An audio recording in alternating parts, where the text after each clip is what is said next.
A much too silent sea. 7:30. Wake up. Breakfast. Her consciousness rose from the depths rapidly.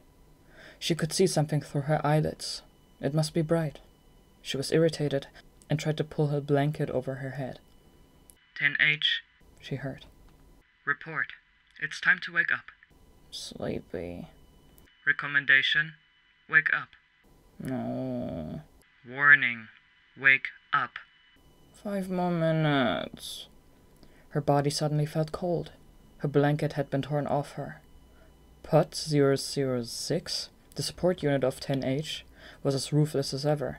So annoying. 10H gave up and rightened her body. She needed to stop resisting and just give in before 006 resorted to even more ruthless methods. Pod used its 4 arms to deftly fold the blanket and placed it on the edge of the bed. It put a pillow on top of that. It clarified how determined Pod was to not let her sleep again. 10H sighed as she looked along. White sheets and a white blanket, along with a white pillow. The walls were white, the floor was white, and the ceiling was white. It was white all over. The only objects that had other colors in the room were herself and Pod, her black uniform and Pod's red body. No, perhaps one more. The room's display, depending on what it was displaying. A voice from the monitor notified 10H that the water temperature and water pressure were all normal levels. This facility was buried deep in the sea, 10,000 meters below the surface of the ocean. Even slight changes in the environment could bring about disastrous results, which is why the surroundings were constantly being monitored. Report. It's breakfast. Pod had already brought it a card with her breakfast on it. That's white too, she thought. A white plate and a white cup. The card that carried them was white as well. Recommendation. Eat it before it gets cold. 10H reached for the bread that was on the plate. It was square and flat, with some brown char marks on its surface. When she bit into it, her mouth felt dry. It was hard to swallow, so she washed it down with the liquid in the cup. Question. Is the toast crispy enough? Was the coffee a bit strong? Not really.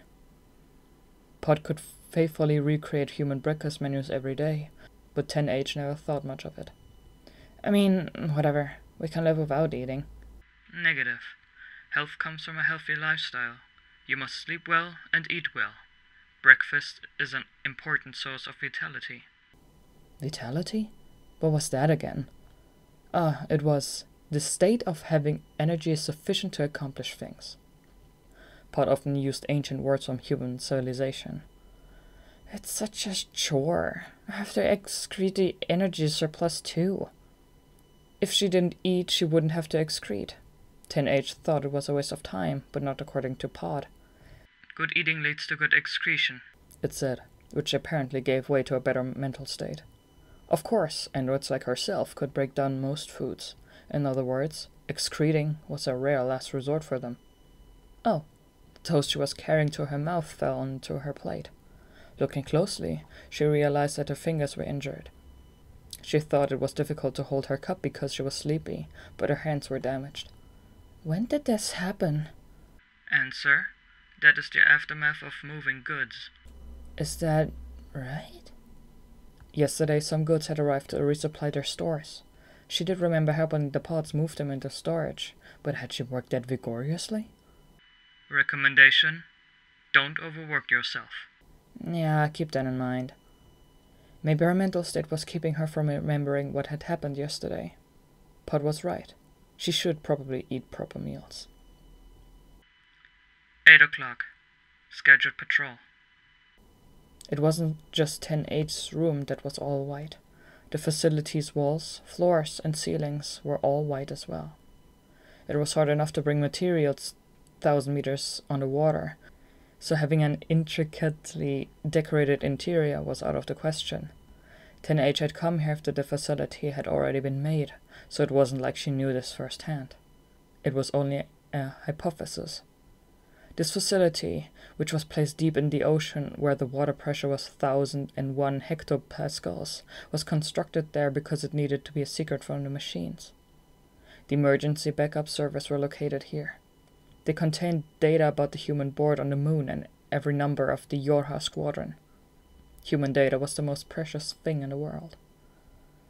Server room 27, all clear. Pod scolded 10H, who was eager to close the door. Warning. Check carefully.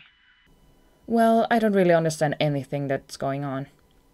Apparently, there had to be sophisticated technology and architectural modifications to maintain a server this deep in the ocean. As a result, the whole operation was a jumble of components. A Type S might have figured it out, but a Type H, which was specialized in heating and maintenance, had limited capacity to understand the environment. And even if she didn't understand everything, Pod did. In server room 27 alone were 15 Pod 006 flying about. 15 red pods. Since the walls and ceiling were white, they stood out. It was a bit overwhelming. Their back and forth conversations filled the air. Suggestion. Since today's a bad day, can we reorganize the data another time? Objection. We can change the procedure at our convenience. Answer. I was just clarifying our options. Report. Anyway, today's log number is 9, apparently. Suggestion. Then should we work upside down? Objection. No. Are you being serious? Negative. Of course, I'm joking. What was this conversation? 10H's head hurt. It had no substance at all. Whatever. Her thoughts were pretty meaningless too. There was nothing to do here, so she didn't have anything to think about. 10H's job was to maintain the pods. If there was any damage or problems with the pods, it was her job to immediately fix it. That's why a Type H was the resident assigned. But the pods hardly ever had any issues, and pods would fix any slight issues themselves. Since First Aid was part of their support role, they had simple recovery programs embedded in them. In other words, 10H had nothing to do. She forgot how many months had passed since she was assigned here. She got a report every morning that noted how many days had passed and how many hours she had worked, but she had gotten tired of it and stopped listening. There's no red lights, so that means it's okay, right? Roger? Yes, something like that. Okay, let's go to the next one. She went out into the hallway and climbed the stairs. Since the servo room were interconnected like a web, this hallway had a lot of turns and slopes, as well as staircases.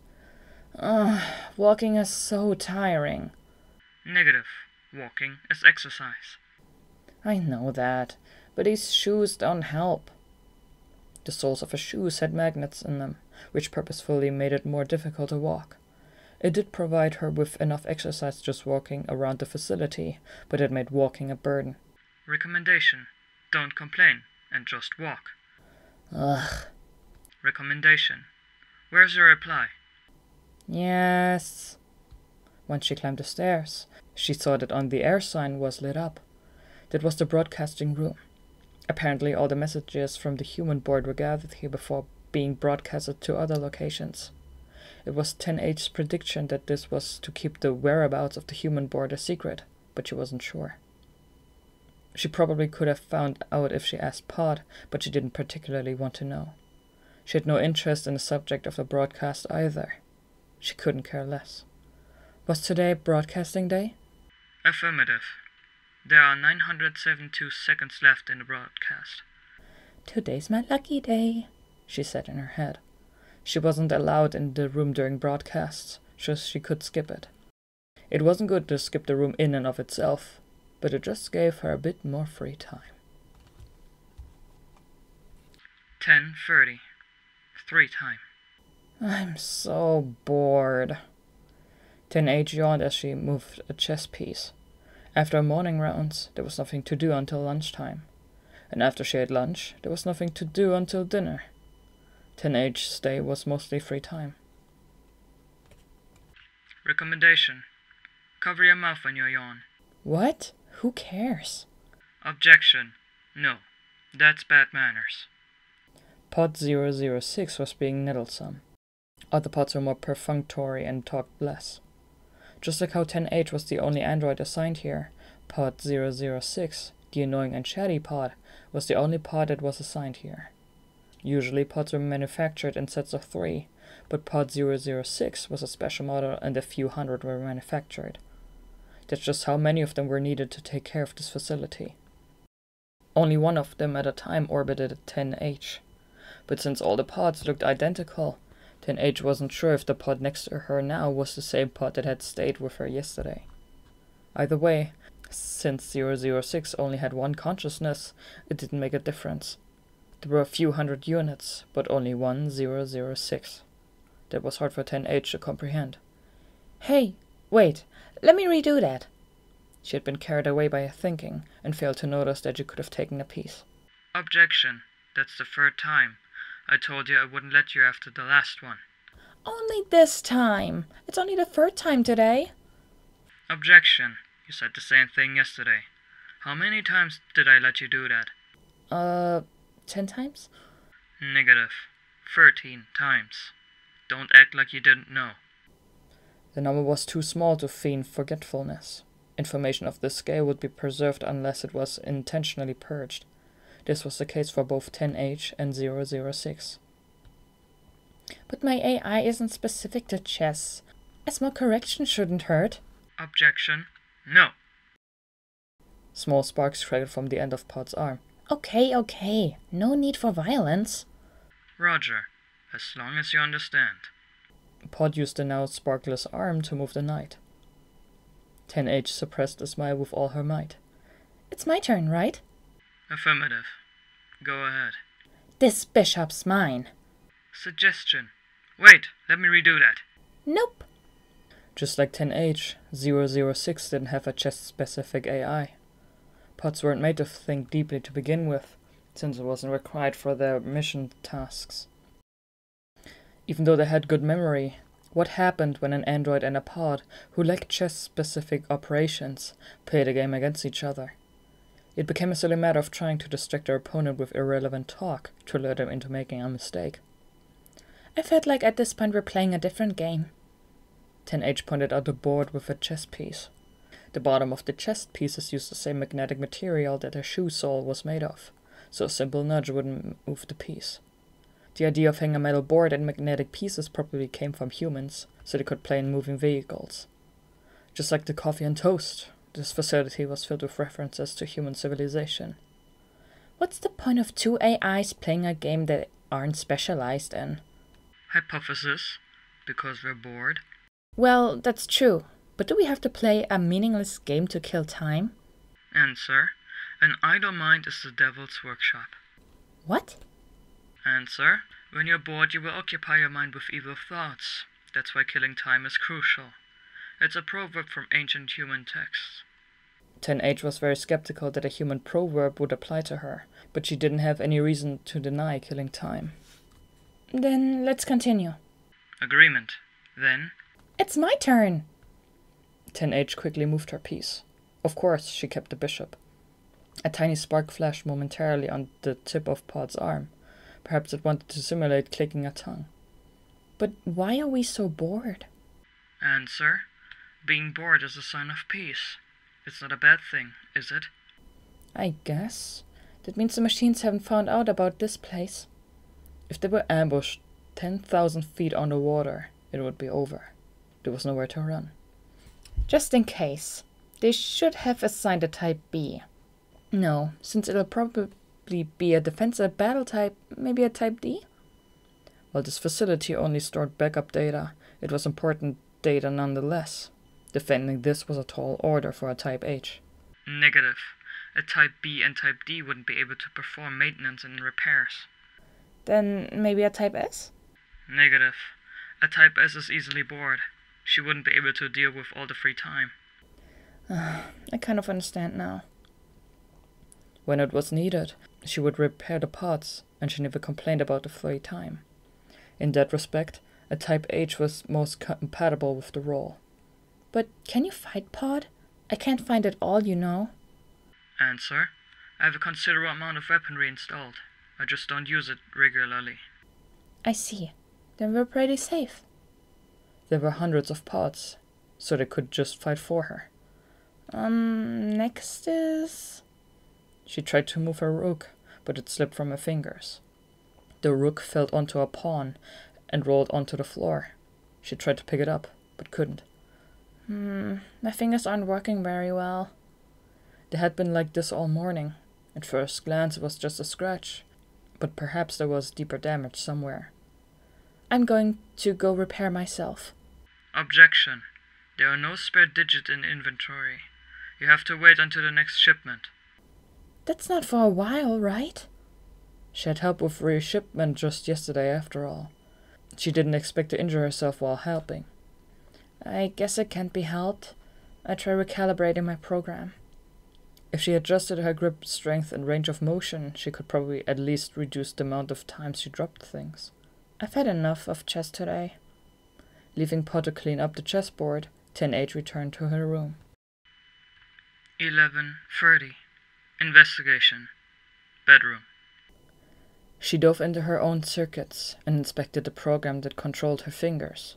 She checked the defective areas and assigned the nerve-propagating algorithm to perform the calibration. It's been a while since I've done Type H work, she thought. I hope this will do until the next shipment. By recalibrating her fingers to keep a hold of chess pieces, her other functions would suffer. For example, the strength she used to crush something between her fingers and movement similar to that would be compromised. If she wanted to crush a bug on a window, she would end up blasting a hole through the glass, and she would certainly destroy any touch panel or board she touched. The keyboard was in danger as well. But she only needed to stay away from a touch panel until the next shipment, which wasn't too much of an inconvenience. She rarely used touch panels in the first place, and when she had to, she could just make Pod do it. Fortunately, the facility had no machinery with keyboards and had no bugs. In other words, this would hardly be a problem. Well, I'm bored anyway. It was good that a slight defect would put her life in danger. Okay, guess I'll finish. Huh? A strange thing in a strange place. Just like humans, androids didn't use their brains to their fullest extent at all times. There was always a part that was rarely used. It was necessary for emergencies, and it acted as a buffer in time of stress. There was an odd encoded data in this usual empty part of her brain.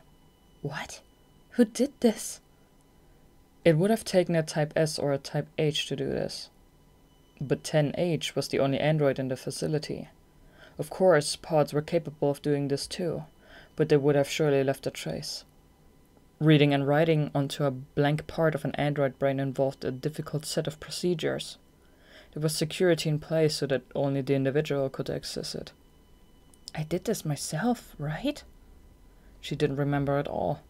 Had she used an operation that erased her memory after the task? And if so, why? Am I so bored that I actually forgot? She decided to decode the data.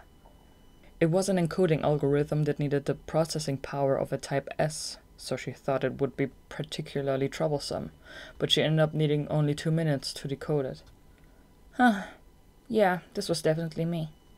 Knowing her own personality, she knew she would normally use such difficult encoding.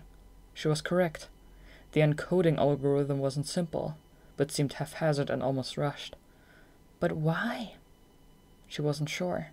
The encoded data contained coordinate data of the facility, and it pointed toward an area that was usually restricted. I don't understand. Turning her head to the side, 10H headed toward the location to which the coordinate data referred. 11:50. Investigation. Hatch room. The coordinate data pointed to the hatch room, the one room that connected the facility to the outside world. As a result, it was only used when they were restocking supplies. The hatch was split into 2 sections, never open at the same time. There were many steps in place to stop ocean water from flooding the facility, given that it was constructed deep underwater. Such a chore. The first section was securely locked. Though she was rather incompetent, she was still the overseer of the facility, so she had permission to unlock the first section. If anything, the fact that she needed a password and black box authorization was more annoying. Even though it was annoying, she didn't consider turning back. Something bothered her. The door opened. At the same time, the whole first section was instantly illuminated. The The walls, floor, and ceiling were pure white, and hurt her head. Question. What's wrong? Is there a problem? All of a sudden, Pod appeared. It seemed like it was worried, and was peering at 10H's face. It's okay, nothing's wrong. I just have something I need to check. She walked straight toward the door on the other side of the room. Section 1 was very large. Why is it so big? There's so much dead space. Answer. It's necessary to adjust the water pressure when there's water. I know that. I just think it's a waste to use it only for restocking. 10H put her head on the door to Section 2. The encoded coordinate data was pointing up ahead. Objection. Don't. Access to Section 2 is restricted. She ignored Pod and opened the door. The lights came on, just like in Section 1, and she saw a sea of white. There's nothing? She thought there would be something here. A treasure chest, a bomb, or something that warranted leaving a message in the unused part of her brain. But there was nothing in her room. Nothing on the floor, the walls, or the ceiling. Warning. Danger ahead.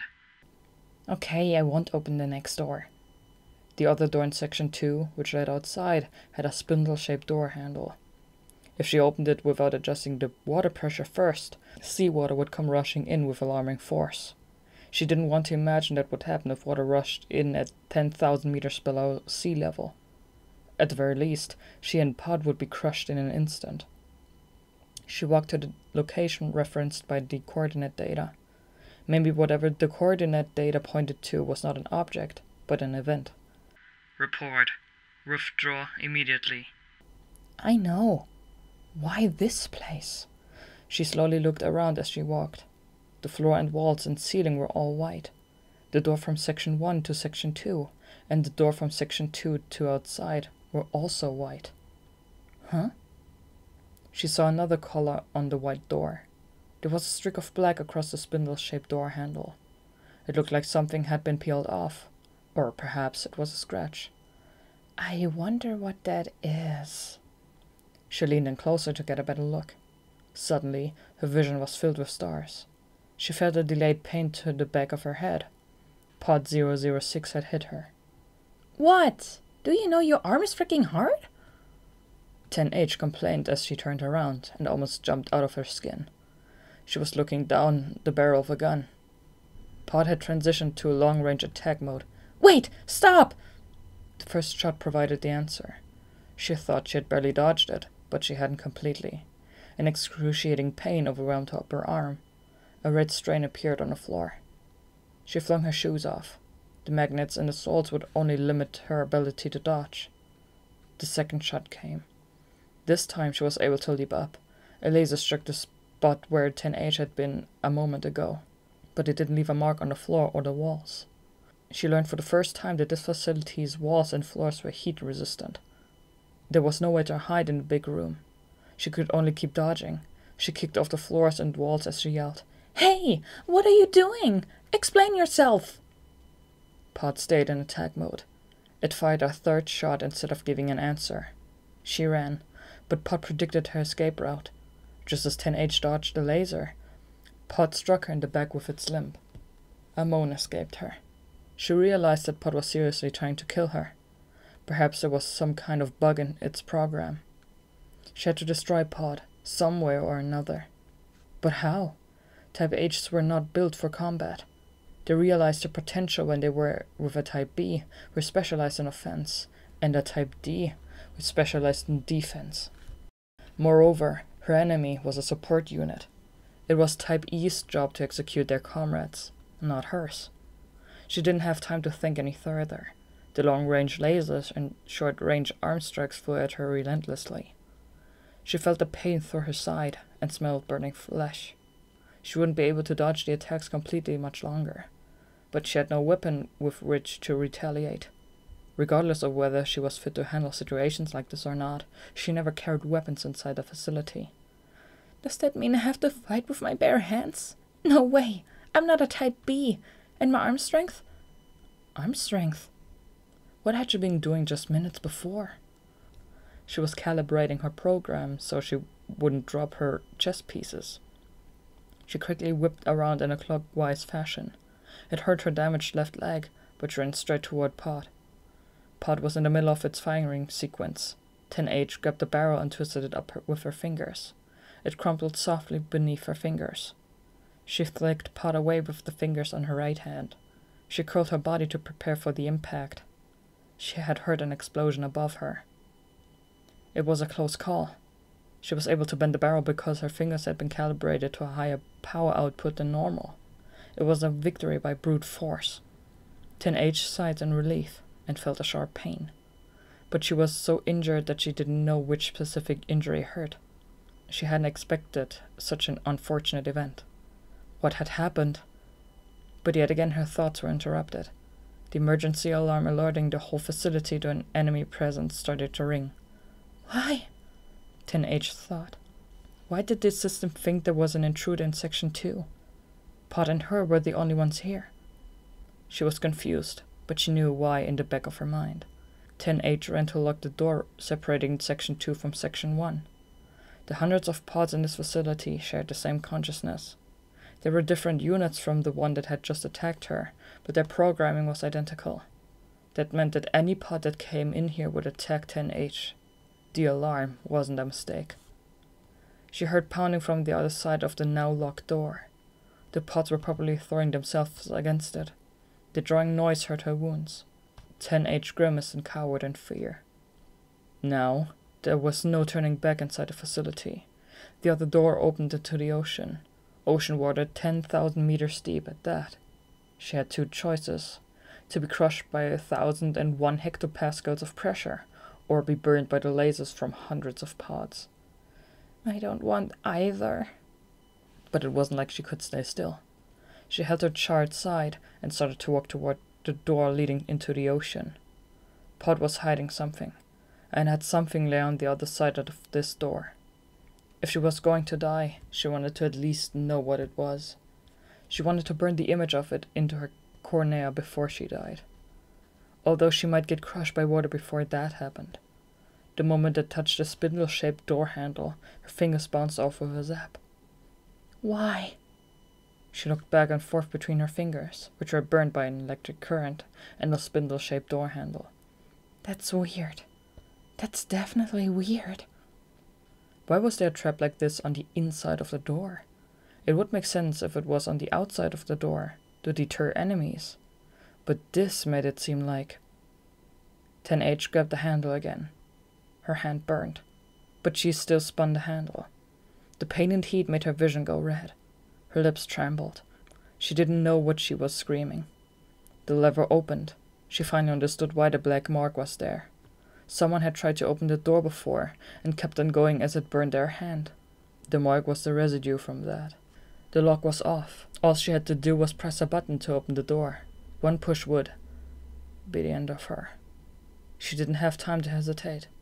The door to Section 1 was about to be compromised. 10H pressed the button. The door opened. She didn't feel the sensation of being crushed. In fact, just the opposite. She felt a strong pull sucking her outside.